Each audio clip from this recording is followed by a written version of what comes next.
Hey there. Welcome everybody to another episode of The African Speaks. How are y'all doing? Hopefully everything is going well with y'all. Now, today, I have somebody who stepped in for me at the last minute. So if you look, we're gonna have that conversation, Blaconomics 101.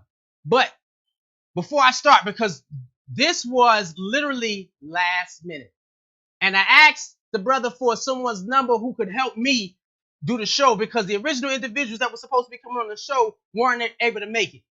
So we started this, and this conversation was supposed to be a continuation on Black Motherhood 2021, the financial struggles that a mother has been going through during COVID.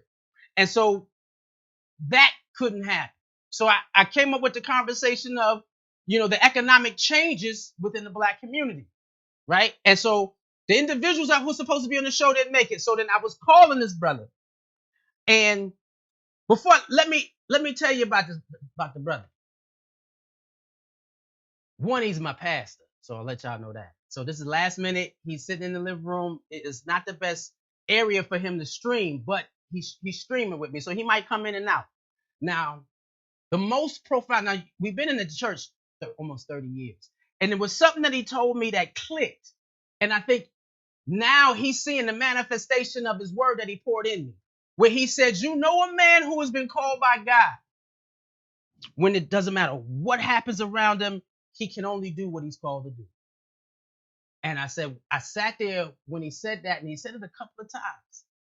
And I could tell at that moment he was talking to me, and it was surrender to the Creator and do what the Creator's called you to do. Let no man stand in your way.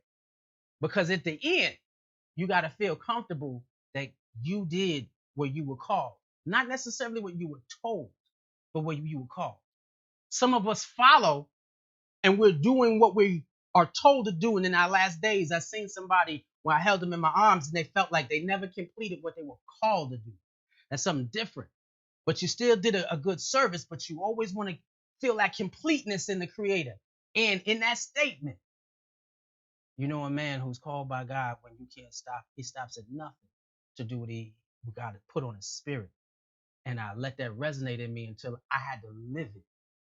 And I thank him for that. And I'm going to bring him on with me to have this conversation.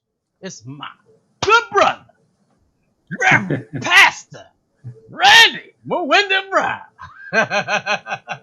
How you doing? How you doing today? Hey man, I'm great. How are you today? Great.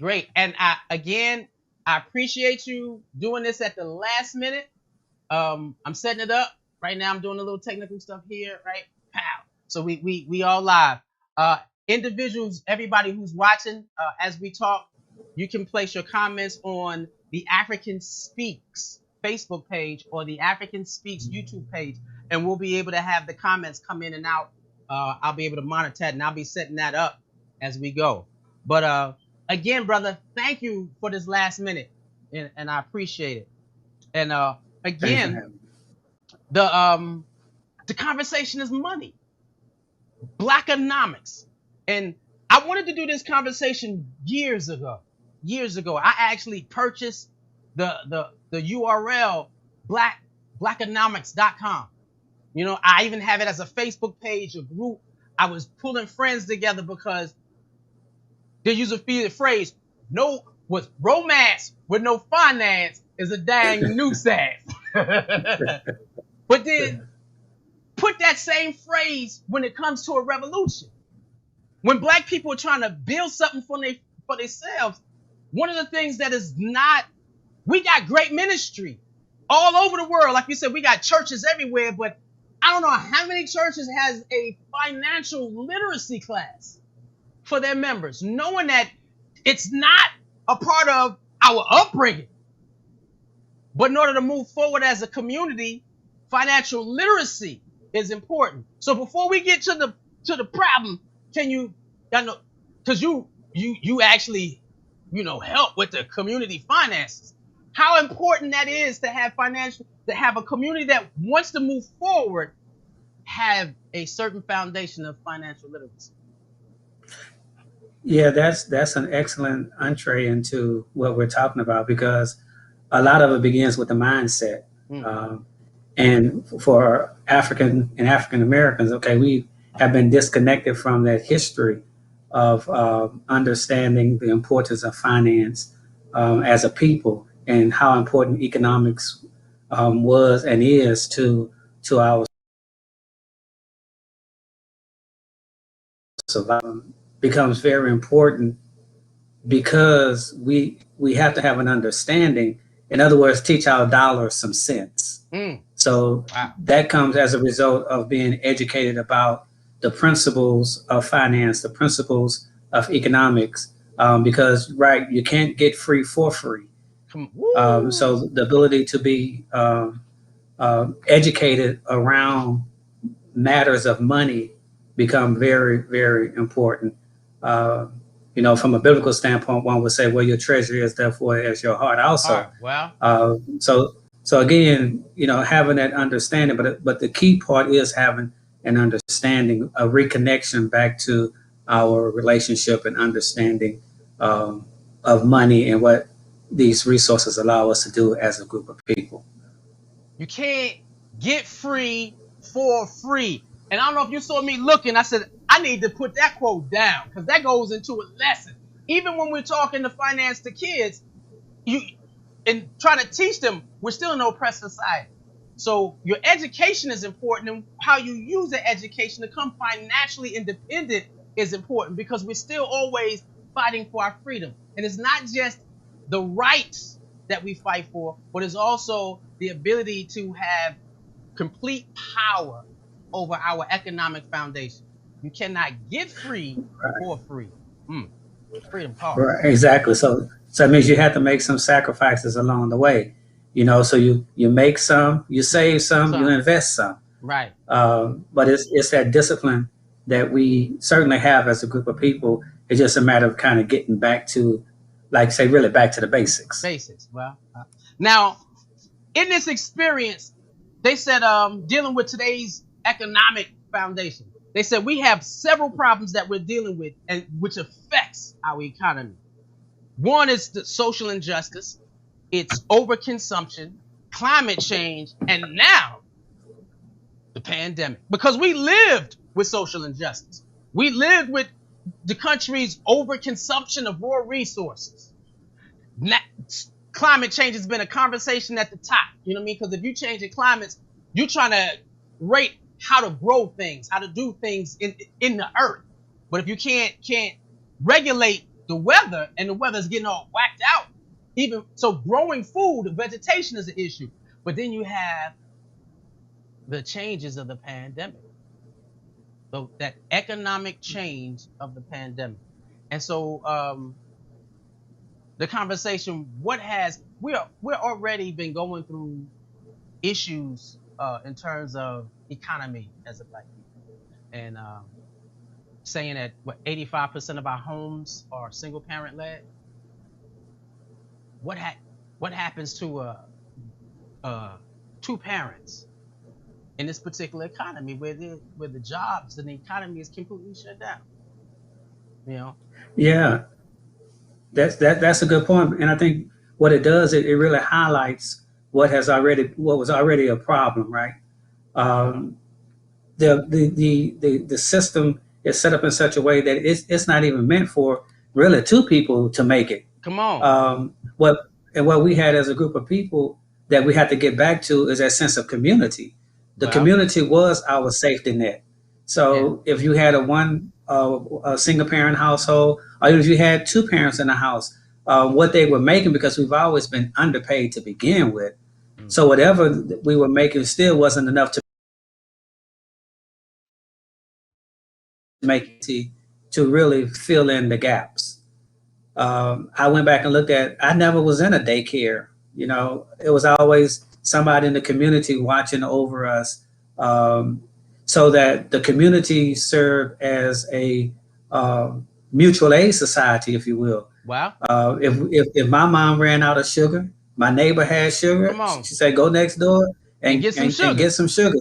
Your pride would starve you, but Woo! understanding the need for community only enriches us. So, what was already a problem, a single parent or two household income struggling to make it, when the pandemic hit, and then either one person lost their job or two people lost their job, both individuals lost their job, then it's like the whole weight of the world came down. But if you didn't have a safety net or community to rally around you, Come then on. you felt the whole brunt of the fallout from the pandemic.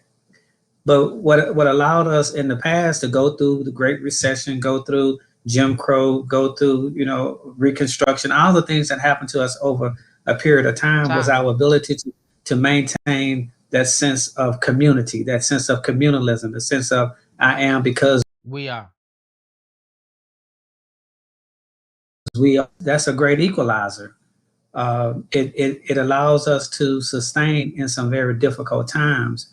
And like now you have, runs on food banks, and, Right. churches, some churches are closing because, when the members lose their job, it's a domino effect.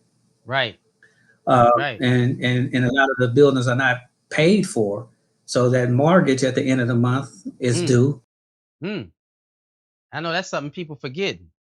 and anything else. But understanding the economic ramifications of the pandemic, it just really highlighted what was already a problem.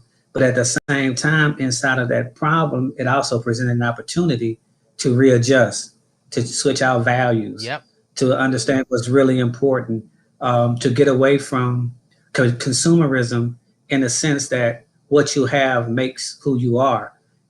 Even within the construct of the Pan African Orthodox Christian Church, the Shrine of the Hmm. Black Madonna, we have material standards, Yes, we do. but we're not But materialistic, that's it. and that's a big difference. Yeah. So yeah, we want to make sure that we present ourselves in a way that reflects that we care about how we look and how we move and how we present ourselves in the Exactly. world, but that doesn't define who we Who we are. are. Yeah. One of the things that you said that in the past in our history, it took community, and now there's been a difference of the quality of the black community from then and now. You know what I mean? So like you said, back in the day, and my neighbor was I went downstairs to the third floor to Miss Key. I went to the second floor to Miss Martin. You know what I mean? And our building went Mhm. up 4 floors, and then there's a couple of buildings in front of us that went to the building 4 went to 13 floors, and I think building 2 had 18, 20 something floors. So but we was living in the shorter buildings, but you were right. Something happened, it's just, hey, go downstairs and knock on the door of Miss Martin's house or go to Miss Kee's house, and we had that where we knew who we lived with and who lived around us. They knew us. So the pandemic hitting it in this era is kind of different because the black community doesn't exist the same way. So that compounded also what people are going through, because if it was just if it was back in the day, you're right. We're all pulling together. Everybody probably at the same house. You know what I mean? Two fish and five loaves of bread. We're gonna make it Right. happen as a community. Um, I think the black community was a little bit hurting even more nowadays because of the lack of community. Yeah, you're absolutely right. That's why I say it was both a crisis and an opportunity, because in the midst of that, we began to realize, uh, again, when I say realize, maybe a better word would be became more aware Aware. Mm-hmm. of our core African values of communalism, because people then began to look at, oh, I might want to know my neighbor. Well, for real, because there may be some things that I need from my neighbor, things that my neighbor needs from me. That I need to establish this relationship, because communalism is not just a geographical location as much as Come it is on. a mindset Set. and a Mm-hmm. value system that you Mm-hmm. take no matter where you go. So people say, well, if I lived in a certain area, maybe I could have this. You have to take a risk, because the larger community is saying, go at it alone. Mm. Where the African proverb says, yes, if you want to go fast, go by yourself. But if you want to go far, travel with others. And so, because we are in a different time, we have to be more intentional about maintaining those values that benefit us as a people. Even the basic architect, if you will, in the way in which homes were created or built back in like the 80s and 90s, where everything moved from the front porch, where you would see your neighbors, to the back porch on a deck behind a fence, closed in, where Well, can't nobody see you. see you. Wow. So that's that porch, which means you waving at everybody that passed by. Right. Um, and if you're barbecuing or you're doing something, somebody inevitably going to pull into the driveway and Right. say, "Hey, can I join Can y'all?" I And I'm gonna run to join? the store, get something, and put Right. something on the grill. Right. Right. But yeah, so it was.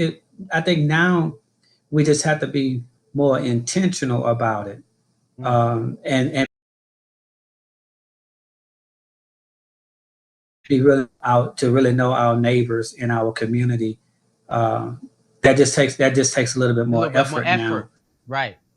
One of than the it did things, before. yeah. One of the things that I can say happened with me. I'm from New York. Sitting on the porch was not my thing.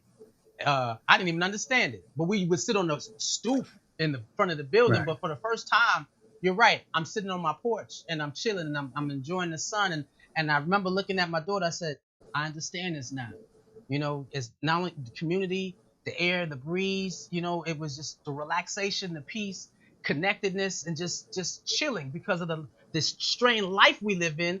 We sat on that front porch just to relax, and then you seeing Yes. smiling Yes. faces. Hey, you sharing love, you Mm-hmm. know. And so, Mm-hmm. I've been working. I was blessed.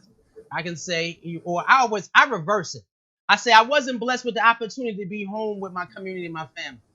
I said, now, of course, with what was happening in my business, we getting affected real soon. But I Right. sat down and said, due to the fact that I didn't have that opportunity to be home.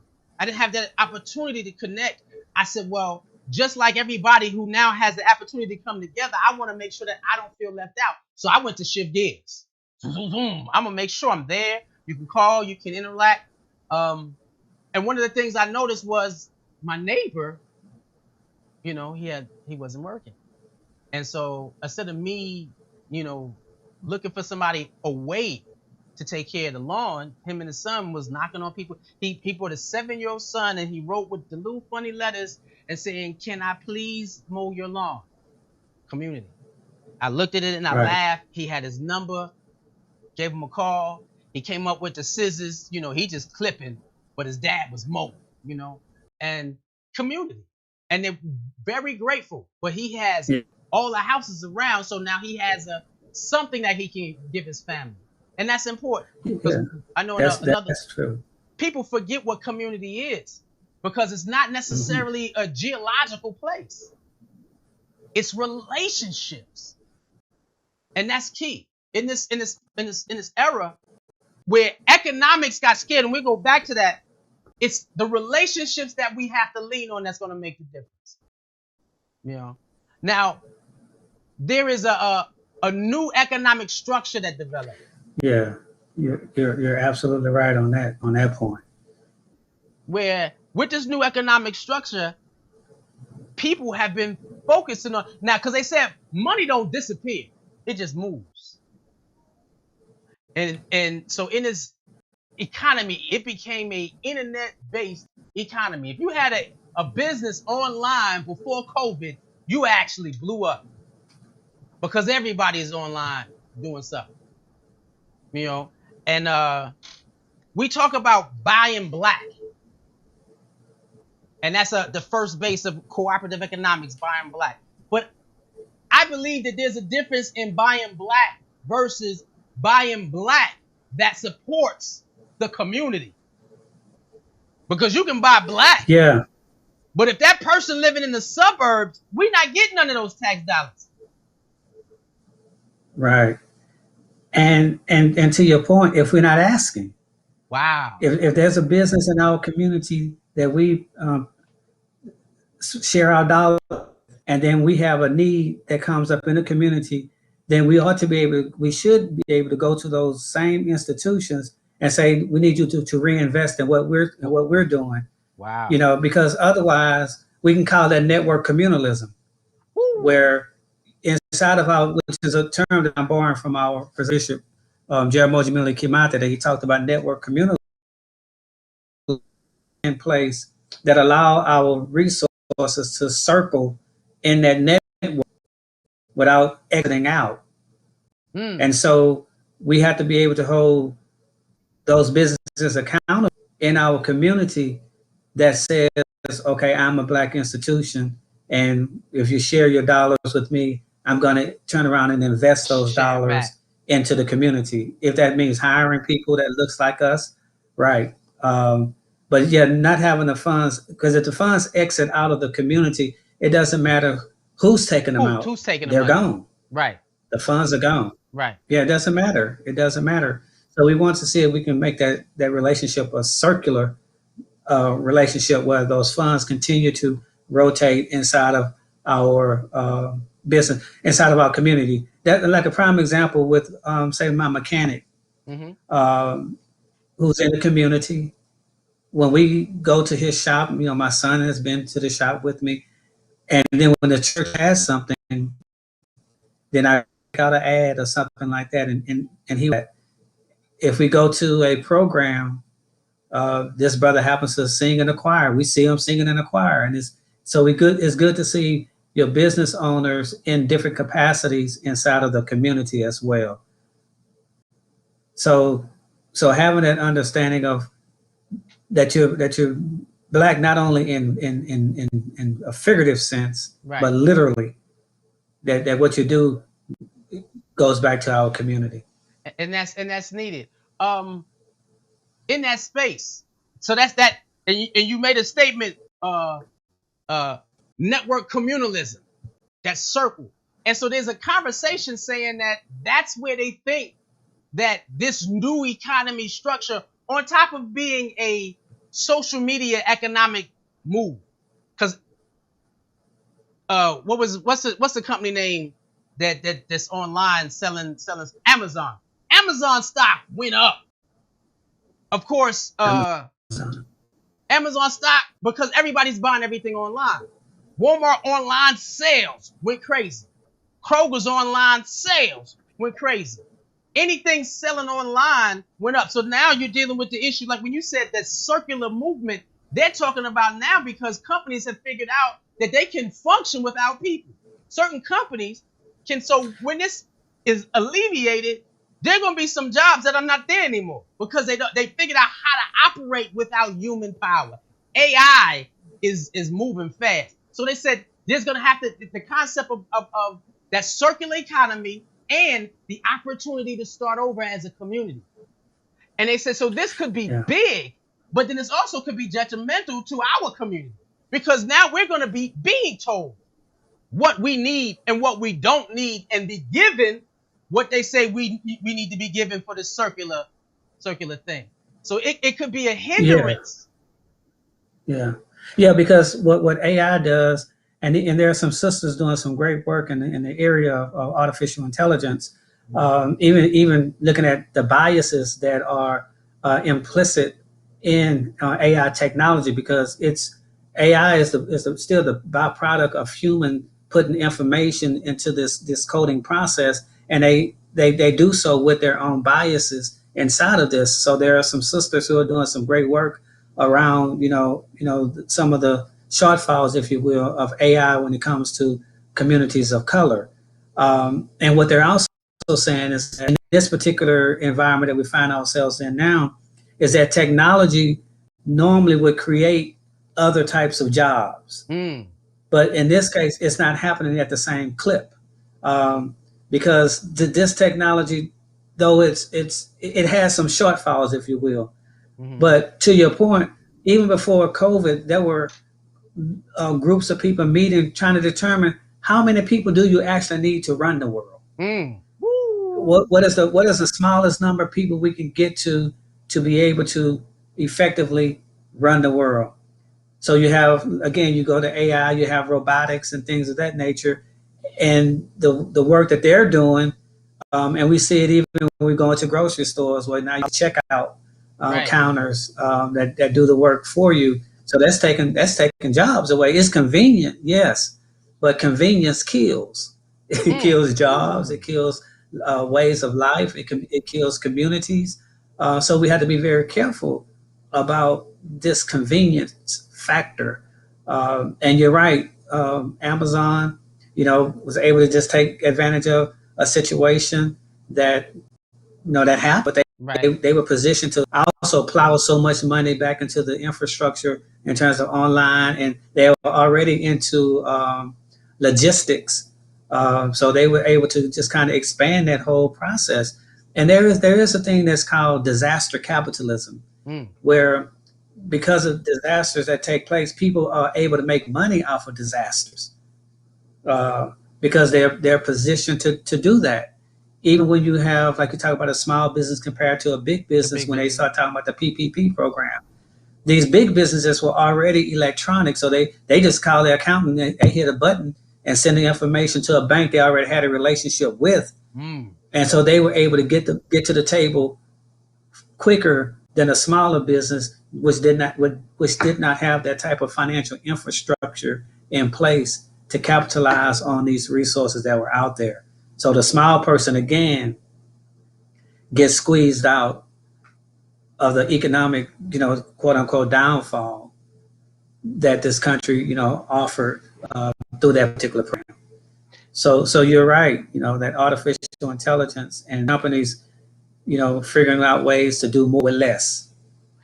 And with that, for years, we've always, as a community, and this is not just our community, but almost every conscious community, understanding the power of the Black dollar.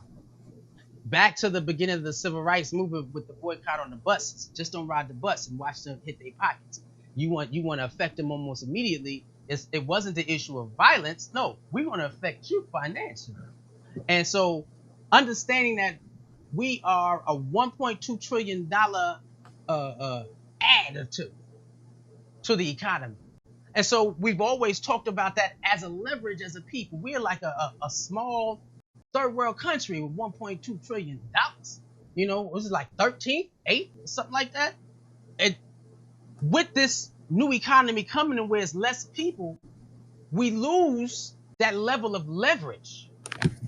And so what would that give us now, losing that leverage of 1.2 trillion?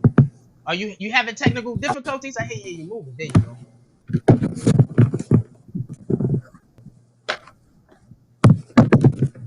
Again. And so, yeah, so what we were Yes. saying, yeah, Can that you hear 1.2 me? trillion, yeah, the 1.2 trillion was a conversation that we are, or that the economic power that we bring to the United States. And I know during the quadcentennial, we said we're not trying to walk away from what we built, because what we built is ours. It's ours as well as anybody else's. So now, in the space of being in that 1.2 trillion dollars and giving it to America, do we lose a sense of leverage in terms of being the Black people? And that's something that I think we need to think about. Do we lose leverage? And and are we seeking leverage? And how do we move forward in that space, knowing that we may not be able to be the consumer race in this country, because that's all we were in this country, in this status, was a consumer race. We purchased everything and anything that they produced because we didn't produce anything. And so in the space now, just like during the pandemic, you saw tons and tons of people sitting with the standing outside of the sneaker shop to get the new Jordans before the store opened up. Ain't that something? Outside the sneaker shop. And you're waiting all day and you're living off a stimulus check to stimulate the economy, and you don't think that it's you need to save it or be financially conscious with it. You go spend it on Jordan. So it's that psychological sickness of us always having to spend went away. But us losing that leverage, and thank you for y'all being patient. He had to move to another room. Yeah, yeah. Us being, do we lose that leverage as a people? That's me. Yeah, I've tried to go to Yeah, you good right now. because of this idea of yeah, because of this idea of spending, and it's like, I say, well, go to black people, they'll buy it, Right. you know, and whether or not we have that amount of spending power is questionable, because if in the pandemic, then obviously that number should change. It should, and going more south than north, right? Right. Going down. But I think the essence of what you're saying is like, now how do we take the buying power that we do have and make it work for For us? us. Right. And that could mean that, okay, we're going to stop consuming everything and we're going to start manufacturing something. Come on. In the case of the church, say, hey, we're going to buy land, Right. because as we know now, one of the largest landowners in this country is Bill Gates. Bill Gates is not a farmer, but why is it that he has all this land? Really? Because he understands the importance of land. Mm. If you have land, you can support yourself. If you have land, you can support your family. You have land, you could build a city. A city could change into a state. But again, it's just a matter of like trying to reset our mindset. If you, I think that's the part that we have to kind of leave away from this conversation with, is Right. that mindset. If we change our mindset, then everything else will follow, right? And so if black people are no longer the consumer target for all of these goods and services, and like I even tell my son when he was young, he like, I want these tennis shoes and this and that. And I'm like, okay, but before we buy these tennis shoes, I want you to go get your tennis shoes that you have now, and I want you to look at the tongue of the tennis shoe Mm. and tell me where the tennis shoe was made. So he'll go run Really? in there and get the tennis shoe, and he flip it over. Taiwan, Indonesia. Mm. I say, now, okay, we can get the tennis shoes, but let us to make the tennis shoe. So we go research it. $5 to make the shoe. How much? You want to pay $65 for the shoe. They say may it cost them $5 to $5. make the shoes. Wow. Right? By $5 to make the shoes, because you have to understand Right. that in many cases they're using forced labor, Mm-hmm. sweatshops, Mm-hmm. underage kids. Mm-hmm. So because a lot of these countries don't have child labor laws, and so let's just look at what it costs now. Now it costs $5 to make it. They may add another $5 for advertising and shipping and all that other stuff, but you're still gonna spend $60 for these tennis shoes that only Right. cost $10 to make. Mm. So you giving somebody a 50% profit. Profit. I say let's do it this way then. If you want the shoes, turn around and get some stock in the company. Woo. You just So open to the now next as the conversation. profits go up, you share. You come on. Come on. Now, So go go ahead. ahead. That was a segue to the next statement, right? Because now we talking. Because the importance in this era, not just because we always talked about financial literacy while the economy was growing, developing, moving. We don't know what's going to happen in reference to the economy when this thing switches over. Especially if you don't have they talk about entrepreneurship, everything's online. But what is the important, do you believe that every individual in our community who is building community, how important is financial literacy? Yeah, it's very important because like say within the construct of the Pan African Orthodox Christian Church, Tell it. well, this idea of investing, like part of investing means that there is this understanding that there's going to be some delayed gratification, and that this delayed gratification may not always come to me directly, but it's the idea of knowing that I could put something aside, invest in something that is larger than myself that I can never accomplish by myself, but communally we could accomplish this together, which means that we have to practice divesting from a system or a culture and invest Mm. in us. And so, in other words, we're going to invest in ourselves, Now, and so that we can do together what we can accomplish together, what neither one of us could accomplish by ourselves. and I'm gonna go here with you, cause you Okay. hitting on some points that ain't even look. Wait, these my notes, right? Oh, But we hitting on some posts that ain't even on page. This is why I like doing this, because after a while it leads us into directions that hit spirit. I didn't understand until I seen it. When you're talking about uh, financial literacy, and then being a part of a community that actually participates in that, and us owning the largest owned black farm that the world has ever seen right now. right. And Yeah. when we hit that moment where the deed of the land was paid, and you remember when you put the fire pit in the center of the church, and the Yeah. roar of the spirit that hit that room. Man, I can't explain it to people when you saying, like you said, I'm going to invest little by little until I can see an ultimate dream or vision manifest itself.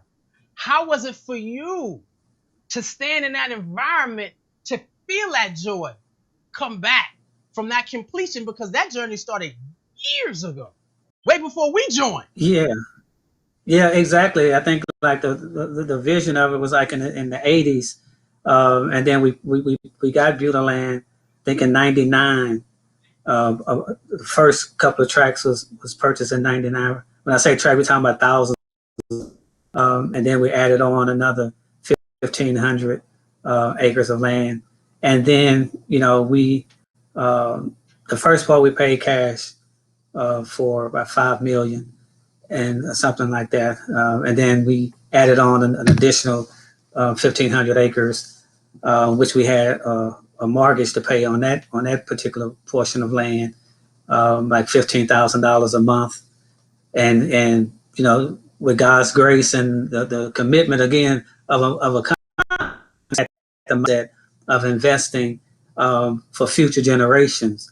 We met that obligation every month, even though the other side, if you will, was praying that we didn't make it so they could take the land.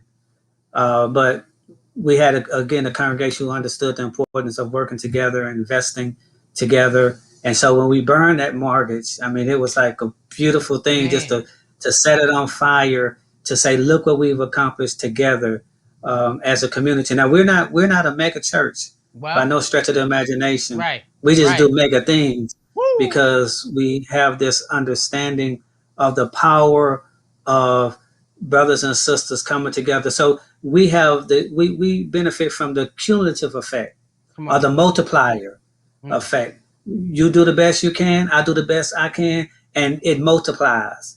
Then over time, we look back and say, wow, we are the largest black owned Mm. landowners in America.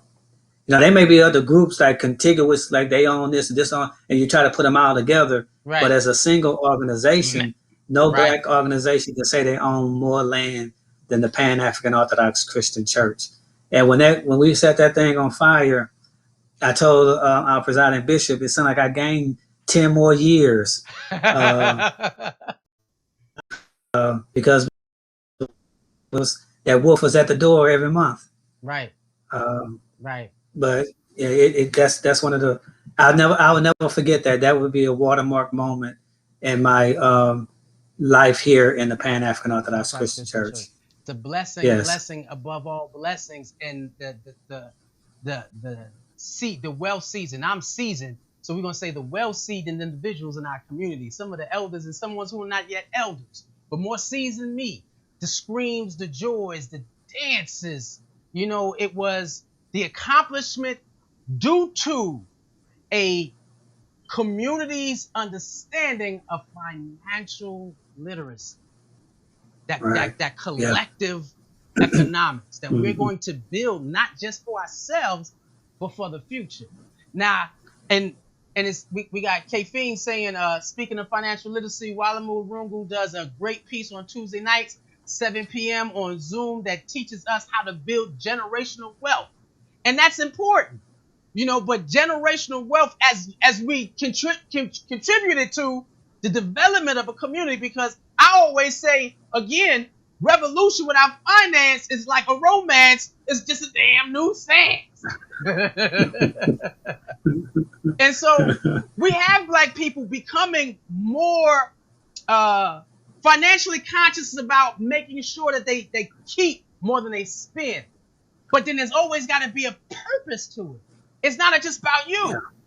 That collective group where we can, so how do we get, along with financial literacy, there's something else that we got to teach or give to people so that they can understand that, what you said, the network of communalism. Yeah. And that's the piece that you really said it there, communalism. Mm. Like they have to be mad that whatever, whatever individual wealth, if you will, or that I have the mindset, I have the heart, I have the spiritual wherewithal, I have the connection to my people. What Jeramogi, our founder, Reverend Albert B. Clegg, Jeramogi Bebe says that I identify, with my people. So when we're accumulating these resources, getting this financial knowledge, it's with an understanding of how can I then take those resources and plow it back into my community. And so that has to be taught simultaneously Mm. with our financial literacy. That you're not just getting this financial literacy in order to go off somewhere, make a lot of money, and be self-consumed, and hyper individualistic with your resources. That you're trying to figure out ways to, yes, make some money, but then how can you do good with that money? It was Andrew Carnegie in his book, The Gospel of Wealth, which said, in which a lot of prosperity churches picked up on, but they forgot about this final piece that went along with that, which was this: that you were supposed to good, but then take all the resources that you had and had accumulated and give it away to the society. Mm. What the prosperity church got, they got the getting part, but they forgot about the giving The it giving away. away. Come on. Right. So that communal piece that you raised is in terms of our ability to get financial literacy, it should empower us to be better stewards of our resources and try to see how we can take those resources and do the greatest good.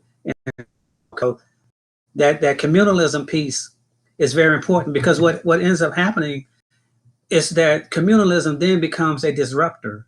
Mm. And so when you talk about economics, you talk about communalism versus capitalism, that the system has to be able to disrupt what is currently in place. So, prime example, you have Airbnb as a disruptor to the hotel industry. Woo. Even though the hotel industry is still moving along and they're kind of working side by side, but one would have to agree that Airbnb is certainly a disruptor to the hotel industry, right? I think and so That's fair. communalism thus has to become a disruptor to capitalism. Woo. Say it. So the system of communalism has to be so inviting. It has to be so appealing. It has to be like you just get it, like, wow, this is really better than that. Mm. And so when you look at communalism as being a disruptor to the system that is at play right now, which is capitalism. Capitalism. Right. And capitalism, we know, is a dog eat dog type of system. that that has been predicated upon, a Darwinistic type of understanding of dog eat dog. I got mine. You try to get yours, and when you get yours, I'm gonna take what you have. Right. So Yeah. that communalism piece that you raised, as you kind of launched into this portion of the conversation, that piece has to be present. Otherwise, you just have some financially astute people who are hyper individualistic. Who were doing nothing. And this is another thing that always pops up in these discussions. The fact that we now, and I always tell people, we exist in a state where we have more access to information as Black people than we've ever had. So then the question is, what you gonna do with it?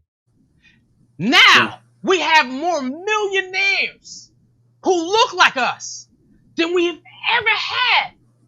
What you gonna do with it?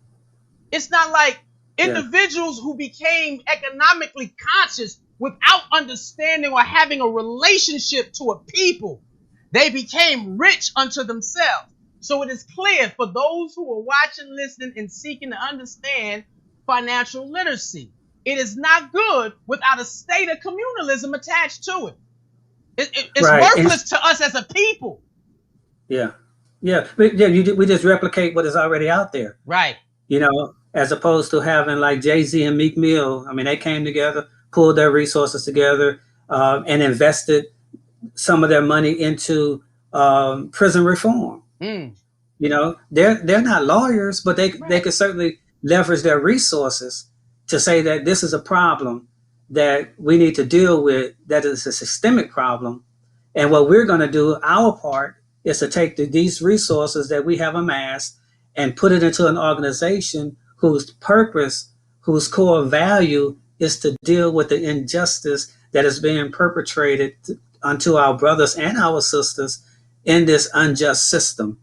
So, but they, again, that's a mindset, Mm. that they had to say, we can't just take these resources and keep them to ourselves. We have to do something for our community, and that's been pretty consistent with these two individuals for quite some time. There's one scenario that happened with me, and I told you before, I was moving into this. I know how to, as a New Yorker, I know how to hit them streets and make that bread. I can come up with creative ideas, to go get that money. One of the things I realized this year when all this was happening that I didn't do was I said, if I could put anything in the spirit of my child, I wanted to put it in the spirit to fight. Fight for what you know God has called you to do. And just keep fighting. Because sometimes you may not manifest it, but you had the opportunity to fight for it. And that's important. Sometimes if God is going to bless you and you're going to get delivered from certain things, he'll deliver you. But the issue is, can you put up the fight? And so Yeah. me trying to teach her to put up the fight so that you can become who God called you was a little different, because I said, well, I can show you how to make money, but then if I don't teach you financial literacy and what to do with it, along with being in the community, then I said, I'm not doing you any justice, And so this year we sat down, and everything I learned, and it was funny because we're dealing with the issue of millennials and how much they know. Okay, I sat down with her and I was like, look, we want to talk about stocks, bonds, trading, binary trading. We're going to learn not only how to be economically viable as a community, but we want to also how to work this system as much as possible. I didn't realize how much she already knew. And I said, wait a minute, Yeah. you sitting in the room next to me and you didn't educate your father? Right. Because you have to think about with GameStop, it was millennials who actually, pushed the prices of the GameStop stock so high. Hi. Because again, they're already tied into technology. They understand algorithms. They understand, and they were saying like, we're gonna, again, a disruptor to the The system. system. Yes. The same tools to say, okay, look, y'all been doing this, for a long time. We're getting ready to disrupt this good old boy network here. Where you're making money by depressing certain, stocks and all that. We're gonna drive the price up, and we're gonna make you pay. and they had to do it. Mm. And then these companies, of course, got together and say we need to put some legislation in place, not to make it seem like we're reacting, being vindictive, which they were, because they would just beat at their own game. Right. And so, yeah, these millennials, they are certainly well connected and can understand how to use technology in such a way that it can be a weapon for good, which is again something that was very much a part of the DNA of the Shrine of the Black Madonna, because our founder understood that in order for communalism to be attractive, it has to be able to do and provide just about everything that people depend upon, but use it in such a way that allows for the greater good, for each person to develop into his or her best self, their greatest potential, what God created for them. But we need technology. I mean, we're using technology now. Yeah. Which is what Jaramogi's like. Take Black Christian nationalism around the world. We have the opportunity to do that now in a way that we didn't have before. Right? Yeah. So you're right. To your point, millennials, that there are certainly, and like each generation has this presupposition that the generation behind them are lost. They don't they don't know what's going on. But we have to remember, we were once that generation too. Right. Who people were saying because it didn't look the same way it did in their generation, sometimes it can be discounted.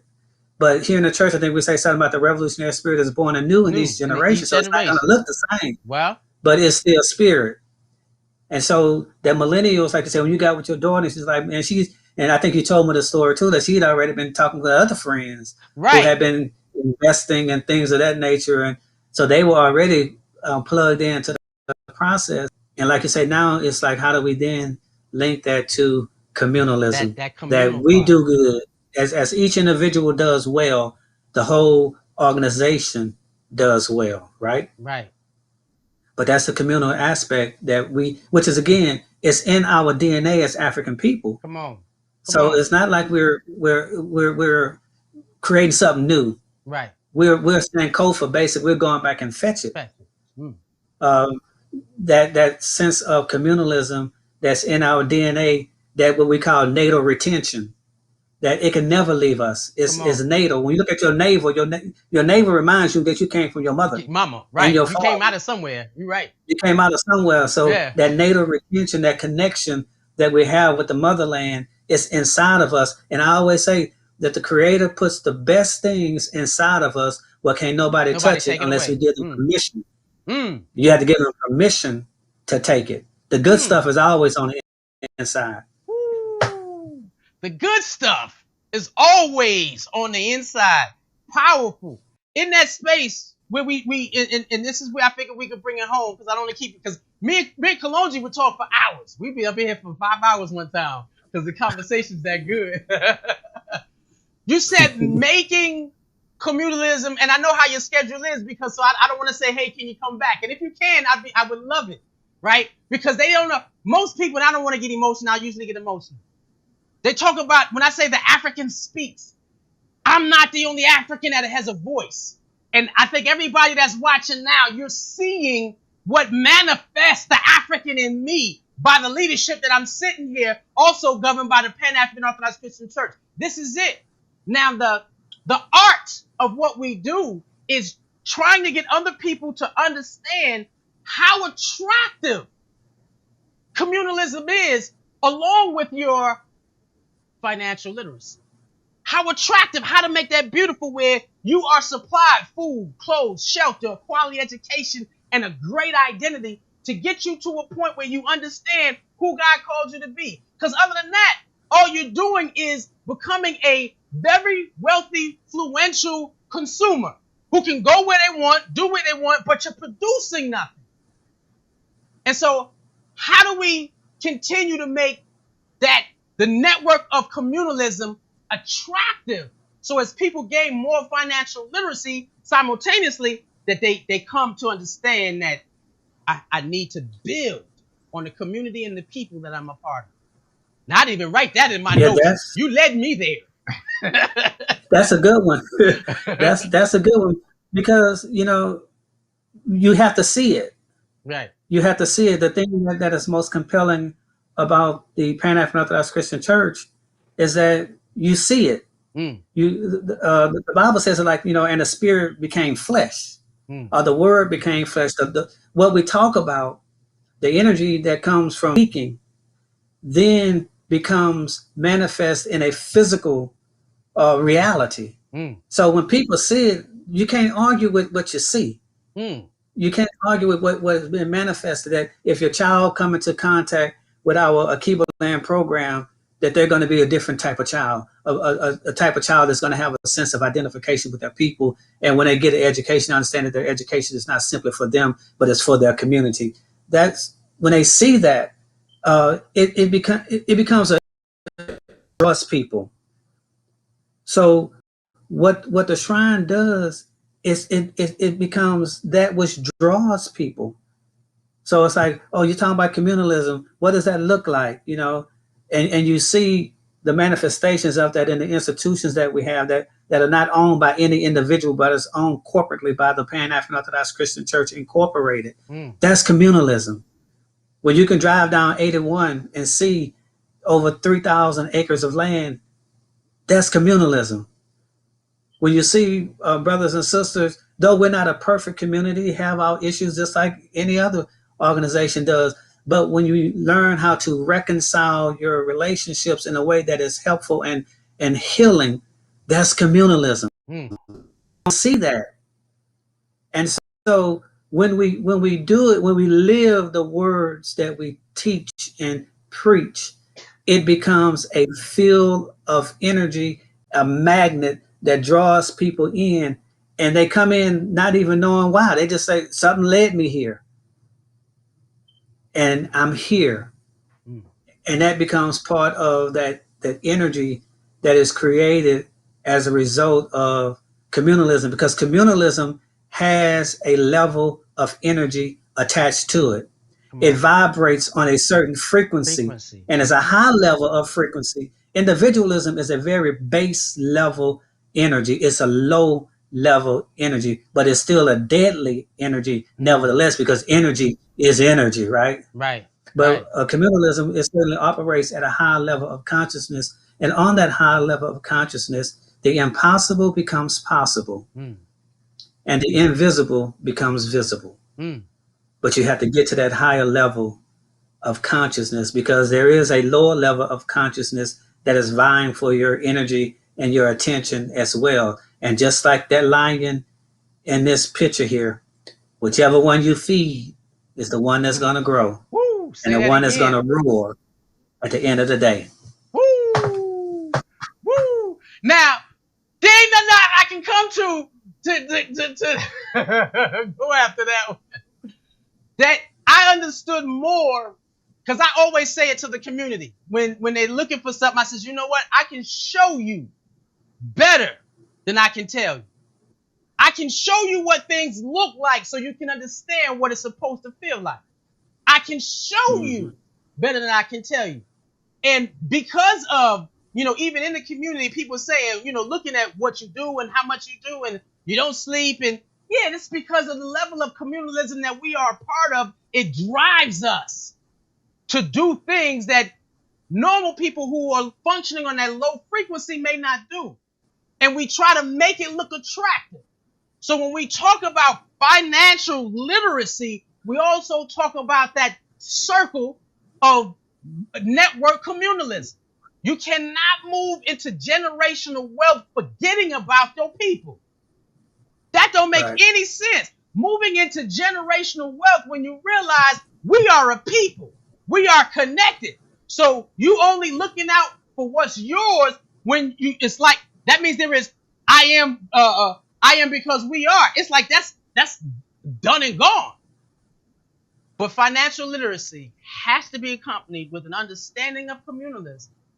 And the attraction of communalism is better seen than told. Exactly. Yeah. And that's one of the processes to being committed, is to be able to divest and to invest. Right.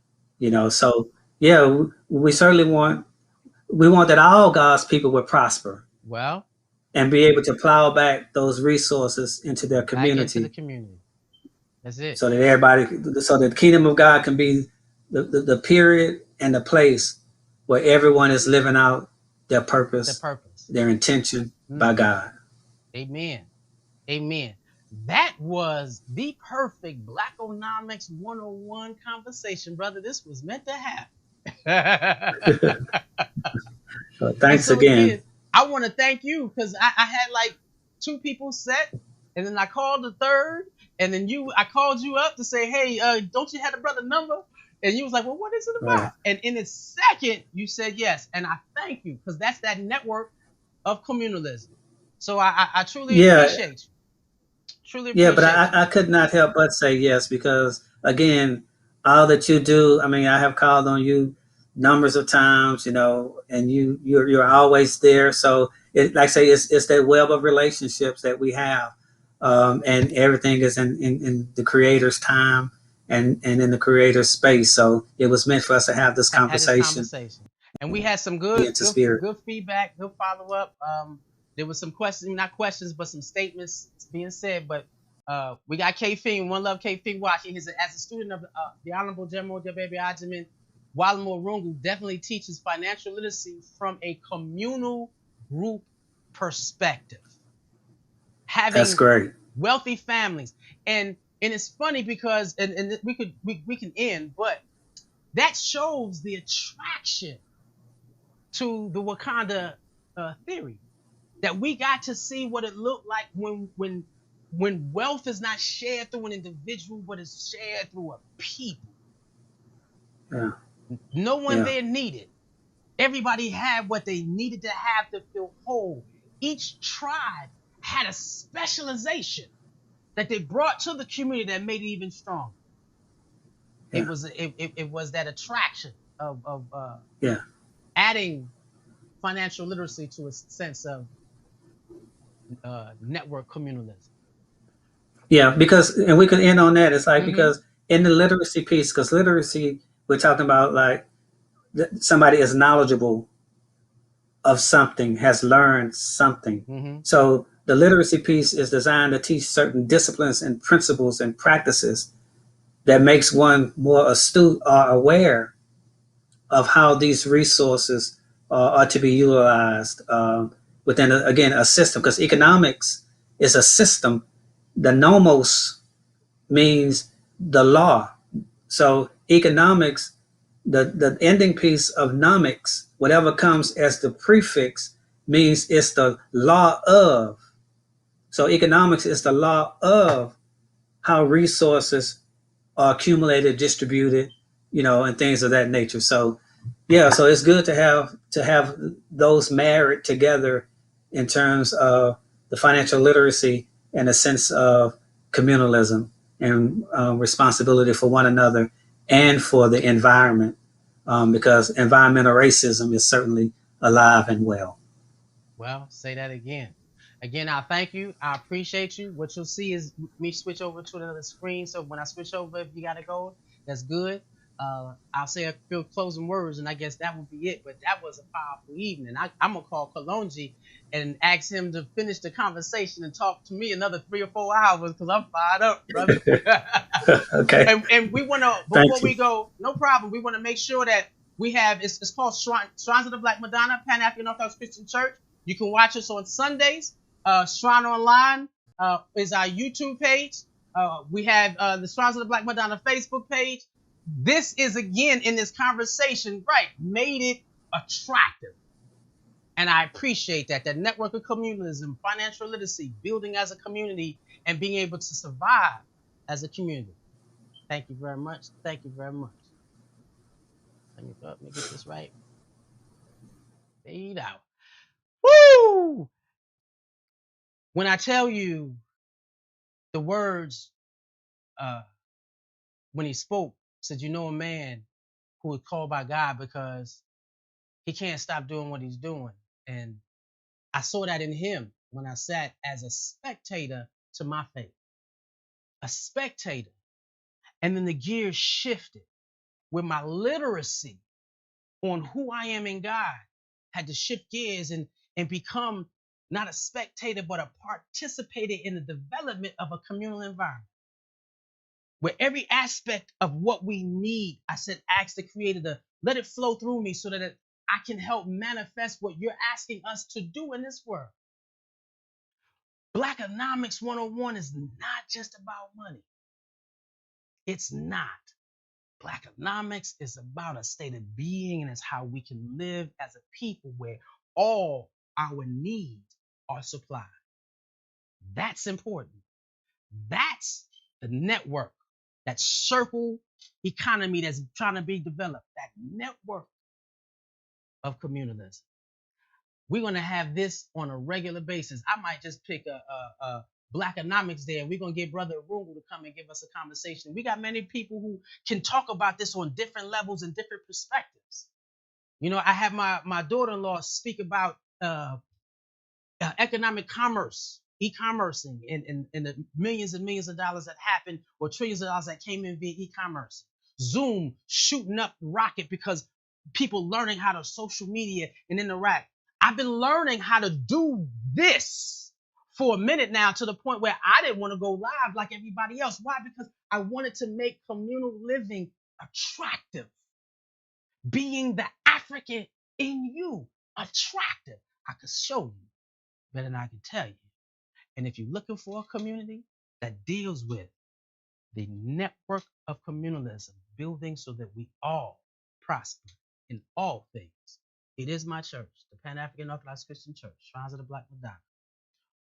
Kibaland, World of the Kibaland is a youth program, so y'all can come see me on Sundays. I'm always streaming. Now you realize this African doesn't get it by himself. This African got it because I speak from a community of Africans. Ain't that something? And so with that, I say one love and good night. Let the African in you speak.